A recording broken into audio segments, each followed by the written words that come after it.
Hey there, we're going to be talking today about how to set priorities in your life. Just about an hour ago, I was in a mastermind, and one of the kind of high performers we've got in there was just looking a little ragged, to be honest, and she just kind of seemed stressed, so it didn't seem like she wanted to talk about it, but it's the nature of the mastermind. We push a little bit and said, hey, let's talk about what's going on. And essentially, what the members of the group shared with her, and I shared with her, was the fact that we either see her going super hard on her business, or we see her going super hard having fun, which is great, but we also see a lot of times she's just kind of down. She's sick a lot of the time, and just kind of almost bordering on depression a lot of the time, and that's where you air things like this, is in a mastermind. And essentially what it got down to is discussion on how to set priorities in your life. Let's talk about that. So first question that I asked this lady was, what kind of work have you done to set out and plan out and write out your values? And she had done that work. In fact, she'd done it a couple different times, had it written down, great exercise.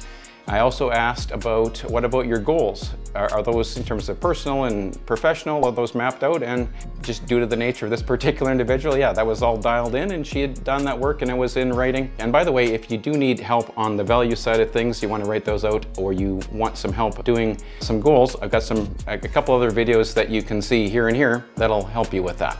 Again, you're halfway there. If you've got your values written down and you've got your goals written down, there's only one piece missing, and that is your calendar. So what I encouraged her to do is simply take out your calendar, have a look at today, have a look at the last couple weeks or even the last couple months, and look at what you're scheduling, and also look into the future and look what you've got done and what are your priorities, because really that's what it comes down to.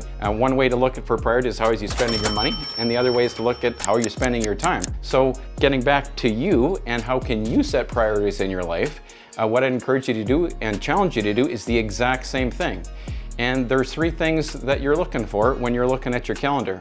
Either there's going to be a whole bunch of stuff in there that's in line with your values and in line with your goals, and that's great, so that's 2 thumbs up. Or there could be lots of things in there, going out for dinner with people you don't want to go for dinner with, taking meetings with companies that you really shouldn't be working with, and they're clients you should frankly be firing. Third possibility is going to be a blank calendar, which is pretty bad, which tells me you're not putting a lot of effort into your goals and living out your goals and your values, and it's ultimately getting to your dreams. So again, quick review. You're gonna look at your calendar, look back, look forward, look at today, check that with your values, check that with your goals, and see if it lines up. And if it doesn't, you've got some work to do. And a good place to do that, as I mentioned, is a mastermind if you haven't tried that out. So I hope you got the value you were looking for. And if you did, please like it, subscribe. And if you're looking for more resources on how to dream, plan, and do a life worth living, please check a bit more about our organization in the description.